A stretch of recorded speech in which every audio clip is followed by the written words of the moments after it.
This is RJ Carbone, and you're listening to BD4. Anthony for three. Bang! That one goes this down. One by Mattingly. Oh, hang on to the RJ Barrett does it again from downtown. He is just tearing the Orioles apart. It's good. It's good. Randall gets the bounce, and he ties the game. Houston ducks under. Got it. With 8 left. A grand slam the other way for Aaron Judge. Penetrates, creates, and showing some dexterity as well with the left hand. Yankees win. The Yankees win.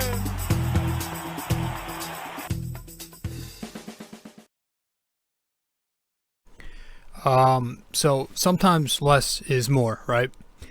And I think that's where we're going to go with this episode of the podcast. Maybe the shortest episode I've ever recorded before. We are 281 episodes in now. So the Yankees just lost 2 out of 3 to the Baltimore Orioles, and we're just going to get right into it, not wasting time. I was going to kind of break down UFC Vegas 36 that happened last night, Saturday, but I'm not even getting to that. I just want to get right to the Yankees and just briefly jump into what happened this weekend and then out. And 2 reasons for that, why I don't really want to spend my time doing this, is because, and they kind of go hand in hand, nobody listens to this show.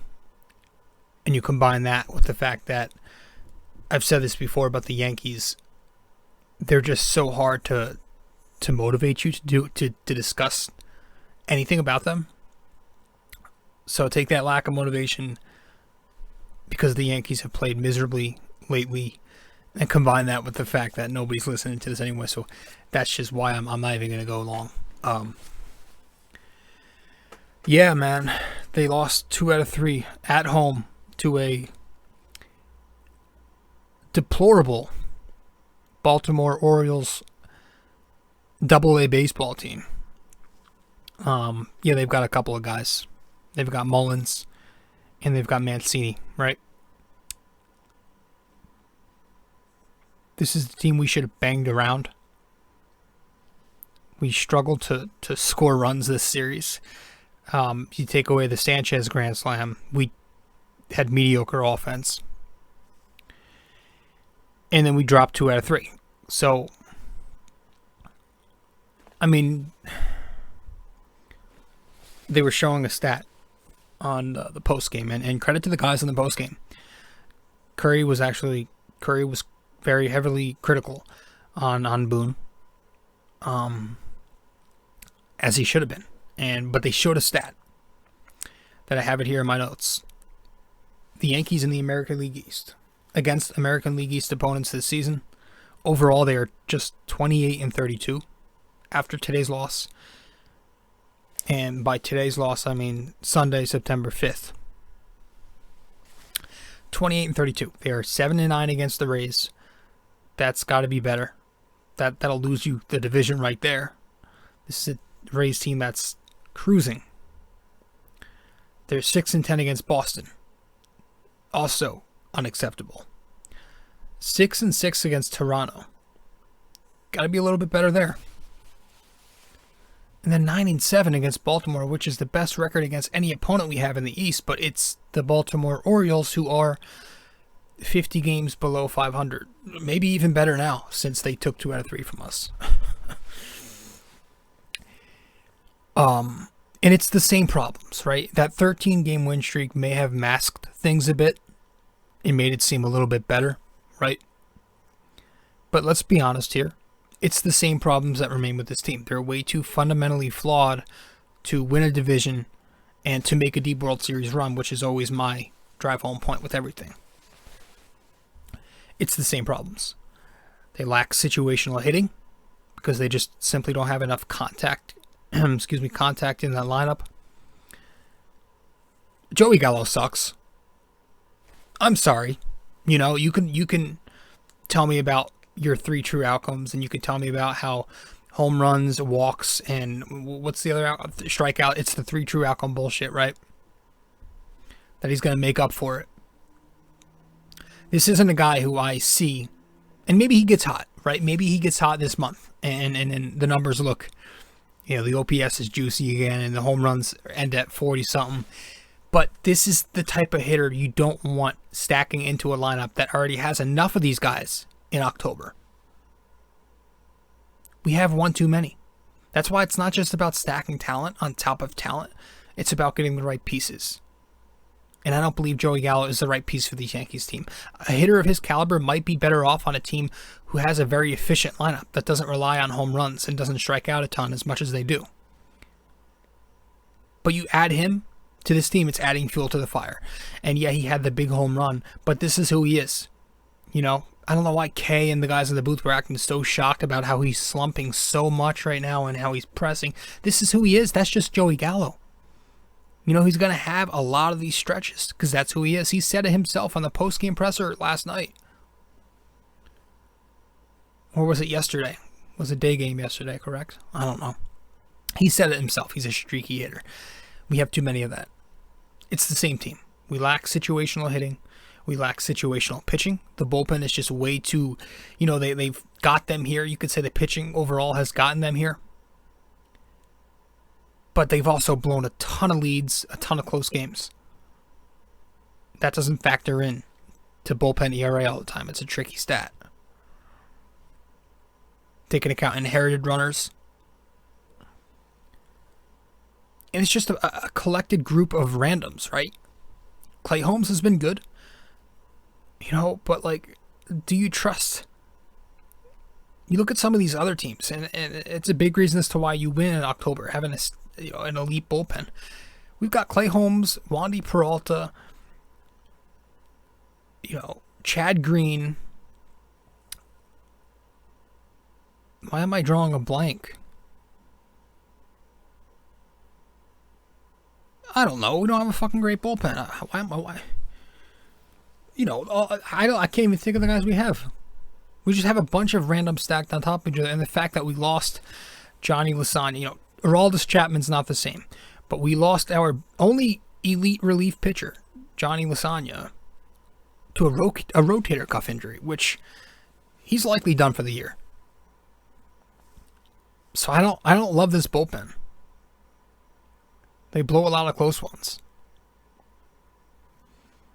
We're very sloppy still.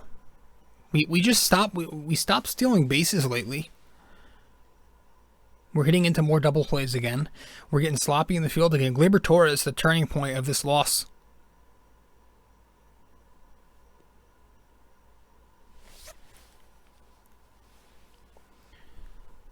It's just, a series like this reminds you that the 13-game win streak is more of an illusion than it is reality. It was just a pitiful weekend, a repulsive weekend of baseball by the New York Yankees. Andrew Heaney sucks. Forgot about him. That's one of the bullpen arms now. He just gives up bombs. That's all. He just gives up bombs. The day Lasagna goes down, Heaney reminds us how much we're going to miss him. Just absolutely humiliating, by the way, too, that a guy like Andrew Heaney gets to have a spot on this roster over someone like Luis Gil, who started his major league career this season with 15 2/3 scoreless innings, 3 very sharp starts against some solid teams. But no, send him down and have a batting practice pitcher who's given up how many home runs and how many innings now? I mean, it might be surpassing the amount of innings he's pitched. At least, I'm sure his earned runs have to be approaching his innings pitched. I mean, it's been very bad for Heaney. He comes in, he throws that BP meatball fastball, hangs curveballs, gives up a bomb or 2 or 3 or 4 or 5, and he's out. He's never finishing his outings on a positive note. There's always traffic on the bases when he's in. There's always traffic on the bases when he's out of the game. Maybe we'll get lucky and he'll clean up the bases and give up a bomb. Then he'll get pulled. Next guy's in there stress-free. But Peralta had to come in and clean up his mess. I think it was today. That's a questionable decision too. Why isn't Chad Green, who I think Curry also mentioned, threw 17 pitches in the last 6 days? Why isn't he getting this inning?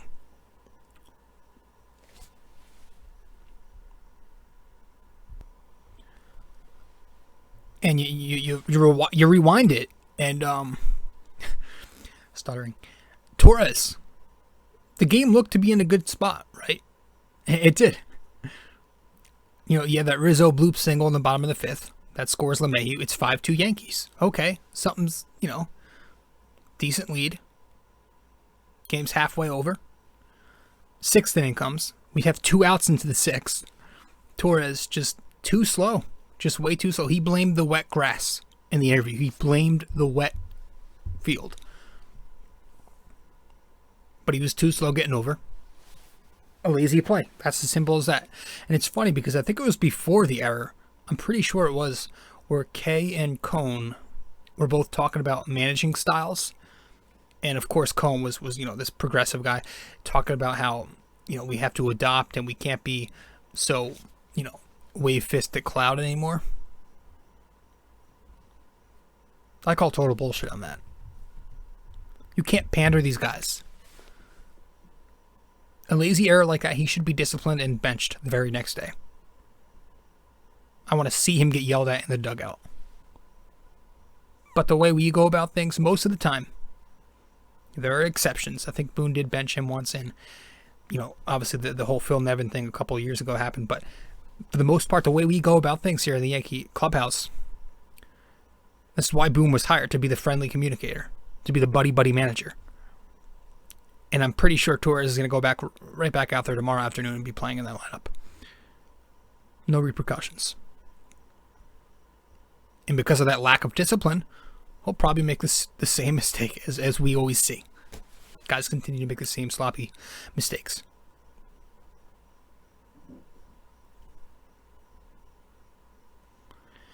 I don't care that Torres had 2 hits either, so don't give me that. He didn't make up for it with two base hits. Which, by the way, his swing needs to be fixed. It needs to be tweaked. It's bad. The mechanics are awful. He's moving everywhere. Go watch a highlight tape of him. Low light. Boone was tossed in the 5th. Yeah, he has 6 toss outs, but it's sometimes you need to see him lay into his players a bit. Gleyber got the start today against Keegan Aiken, who has a 7 ERA. He underwhelms again. Gleyber does. And he goes, second start back from his EL return. He goes 3 2/3. Two runs against him on 4 hits. Just poor command. Couldn't throw strikes. The stuff, again, for, in both starts, the stuff does not look good. That was a concern earlier in the season 2 with him. Stuff doesn't jump out at you anymore. So Baltimore gets to him first in the 2nd inning when Hayes leads off the frame with a home run. The Yanks then answer back. That's when Gary gets the grand slam at the bottom of the 2nd. 4-1 Yankees. Gary has 2 homers in this game, 6 RBIs. So good for him. Maybe he can get hot now. But Gleyber in the top of the 4th, he puts 2 runners on. Sac fly, scores a run. Then he hits the batter, and he's pulled for Joely Rodriguez, who gets out of it. But yeah, the game comes down to that turning point to me was the Gleyber Torres error. That lazy, avoidable error kind of spiraled things out of control. And the Yankees now drop 2 out of 3. I don't know what the Rays did today, but that matters at this point. I think the division's over. And we're hanging on by a thread, to be honest with you, in this wild card race, with Boston right behind our ass. So Tampa did lose for a change. They actually lost, but again, looking at the wild card race from now on. I'm not even looking at the division anymore.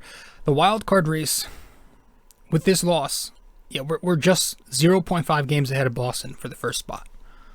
So if we want that home game for the wild card game, we have to take this next series against Toronto, and it'd be nice to sweep for a change, because for some reason they give us a tough time.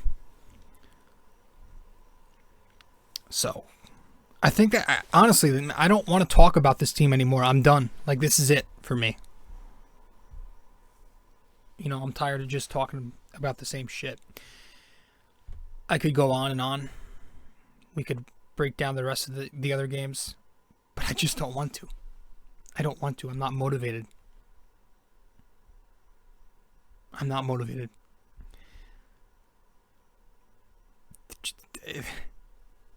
We won the first game 4-3. We would have got swept if it wasn't for the Stanton base hit in the second game on Friday night. Would have gotten swept to a Baltimore Orioles minor league baseball team. What are your positive takeaways from this series? I don't know. Cortez continues to be strong. Right? He's doing his thing. He goes 5 2/3, 1 run, 7 more strikeouts. Clay Holmes looks promising. Judge and Stanton remain very productive. One of the more productive hitters on this team is Stanton now. Judge is obviously the best player on this team, as he's been all year. Stanton's showing up now.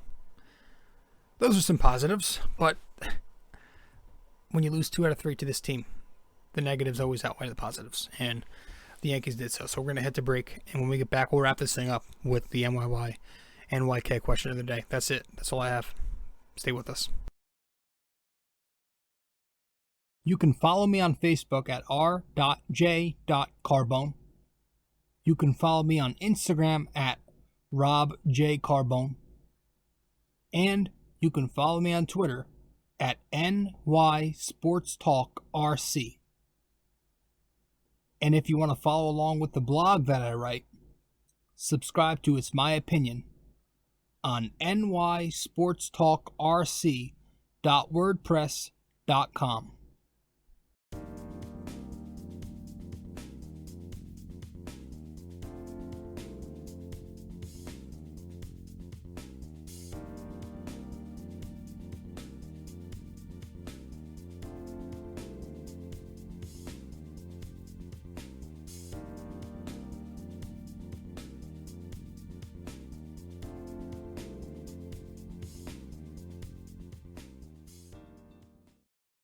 You are listening to RJ Carbone on BD4. If you haven't yet subscribed to this podcast, you can do that right now. BD4 is available on iTunes, Spotify, Google Podcasts, Anchor, and you can also watch it on YouTube. There are plenty of other platforms to find this podcast. All you have to do is go to linktr.ee/RJ Carbone. And that will take you to where you need to be. linktr.ee/RJ Carbone in order to subscribe to this podcast.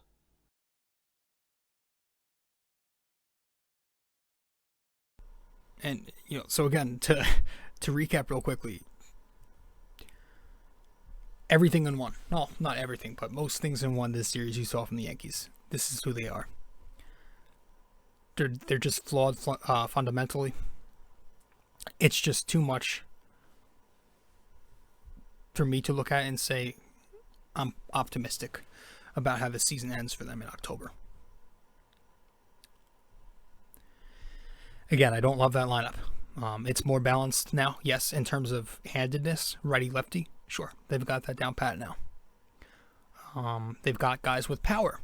But they just don't, again, with LeMahieu having a down year, and he's so crucial, and with Gio Urshela playing most of this year injured, and he's not exactly been the same contact hitter he's been in recent years, those two guys kind of underperforming to a certain degree, that to me plays a big role in why we're not exactly the offensive juggernaut we've been these past couple of years. Odor's come down to earth a lot. And again, you add him in there with a guy like Gallo. And I know Gary Sanchez has been better lately. But even Stanton, as good as he's been, he can be streaky. In October, I just don't trust a bunch of power hitters like that. It could work, but at the same time, it's very risky. And I don't love lineups like this who just rely on 3 true outcomes. They don't care about the single, double, triple. They don't care about the single, double, triple. The bullpen, again, just, you're rolling the dice a lot. That's what it feels like. You're rolling the dice. Against elite hitting ball clubs, I don't know about that. The rotation, you got Garrett Cole, who's been Cy Young worthy. Jordan Montgomery, had a hiccup this series, but he's been very solid. Cortez has been fantastic. I would like to see Luis Gil get put back into there. The Severino Herman thing, I couldn't care less about these updates that we're getting. I don't care. Because they're not even going to be able to help this team that much. They're going to be limited. They're going to be milked, put into the bullpen. It's not, if they even come back. I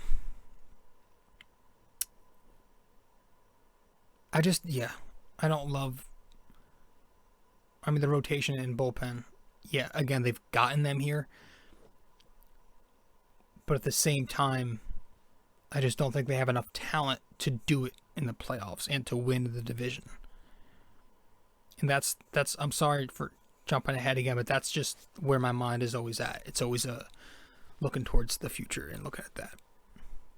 Let's get to the question of the day. So I'm your host, rjcarbone. For those of you who are new here, if you haven't yet subscribed to this podcast, BD4, where there's no better way to get your Yankees and Knicks analysis, Yankees episodes every series, Knicks every 2 games, go ahead and do that. Subscribe to us. You can sub to us on Apple Podcasts, Spotify, SoundCloud, many other platforms. You can also you can also watch this podcast on YouTube and subscribe to it there. Follow me on social media. And you can also follow along with my blog, subscribe to that. All that information will be on my Linktree, linktr.ee/rjcarbone. That's my Linktree. Go there. It'll give you all the links to where you need to be. So, last time out, our NYK question of the day for episode 280 was, where does Carmelo Anthony rank in total offensive rebounds all time for the Knicks? Your hint was he's tied with Tyson Chandler on that list. And your answer is 9th. He ranks 9th all time with Chandler in offensive rebounds total for the Knicks. Chandler obviously having played significantly less seasons with the Knicks. But Melo was a strong offensive rebounder. Now this episode, for episode 281 of BD4, our NYK question of the day, brought to you by Anchor, is: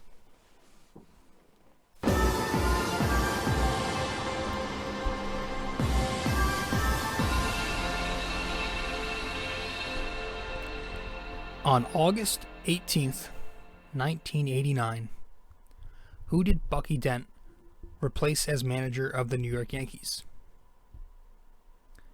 And your hint to this question: the guy he replaced also managed the Phillies to a World Series title in 1980.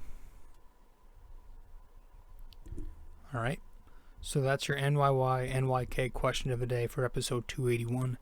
Guys, thanks so much for tuning into this podcast. Again, I appreciate each and every one of you, whoever is even listening to this. I don't think anybody does, but I don't know.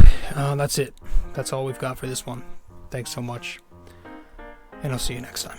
Ciao.